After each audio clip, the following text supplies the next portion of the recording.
Hezbollah chief Hassan Nasrallah की मौत ने न सिर्फ ईरान बल्कि मिडिल ईस्ट समेत भारत में भी हलचल तेज कर दी है। इस घटना के बाद कश्मीर में जमकर विरोध प्रदर्शन हुए हैं। नसरल्लाह की मौत का सबसे ज्यादा महबूबा मुफ्ती को दुख है। अब आपके मन में सवाल उठ रहा होगा कि नसरुल्लाह के मौत पर कश्मीर में इतना मातम क्यों? आइए पूरी खबर विस्तार से बताते हैं। नमस्कार, मेरा नाम राकेश चौधरी है।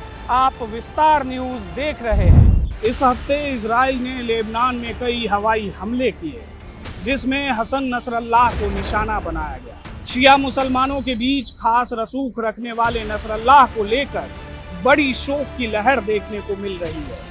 शिया इस्लाम से ताल्लुक रखने वाले मुस्लिम नसरल्लाह की मौत से गमगीन हैं।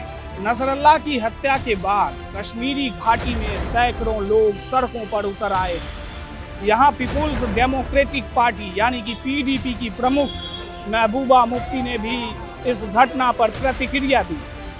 उन्होंने अपने एक्स पोस्ट में लिखा, लेबनान और गाजा के शहीदों, खासकर हसन नसरल्लाह के साथ एकजुटता में अपना चुनावी अभियान रद्द कर रही हूँ। दुख और असाधारण प्रतिरोध की इस घड़ी में हम फिलिस्तीन और लेबनान के लोगों के साथ खड़े हैं।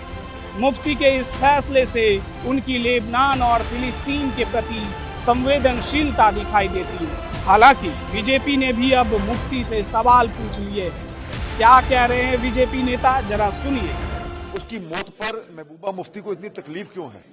जब बांग्लादेश में हिंदुओं का कत्लेआम होता है तब इनकी आवाज बंद हो जाती है। आज इजराइल पर हमला करने वाला हजीबुल्लाह, उसका कमांडर अगर मारा जाता है तो ये एक दिन के लिए प्रचार बंद कर देती है। ये घड़ियाली आंसू हैं, मगरमच्छ के आंसू हैं। हसन नसरल्लाह हिजबुल्लाह का बड़ा चेहरा थे।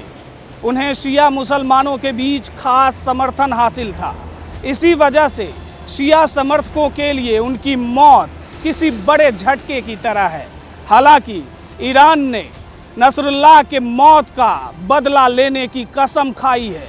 ईरान गुस्से से तमतमा उठा है। ईरान के सुप्रीम लीडर खामेनेई ने हिजबुल्लाह चीफ के खून का बदला लेने की बात कही है। इसके अलावा इराक, हमास और यमन के हूती विद्रोही गुट ने भी हिजबुल्लाह के समर्थन में बयान दिए हैं। यह हत्या ईरान के लिए उतनी ही बड़ी चोट है जितनी हिजबुल्लाह के लिए। हिजबुल्लाह एक के बाद एक झटके से जूझ रहा है। इसके कमांड ढांचे को इजराइल ने नष्ट कर दिया है। 1 दर्जन से अधिक टॉप कमांडरों की हत्या कर दी गई है। इसके पेजर और वॉकी टॉकी के चौंकाने वाले विस्फोटों से इसके कम्युनिकेशन सिस्टम तबाह हो गया है। इसके बाद हुए हवाई हमलों में हिजबुल्लाह के कई हथियार नष्ट हो गए। लेकिन यह उम्मीद करना बेईमानी होगी कि यह कट्टर इजराइल विरोधी संगठन अचानक हार मान लेगा।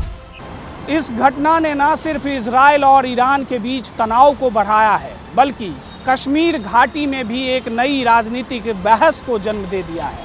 अब क्या स्थिति और बिगड़ेगी?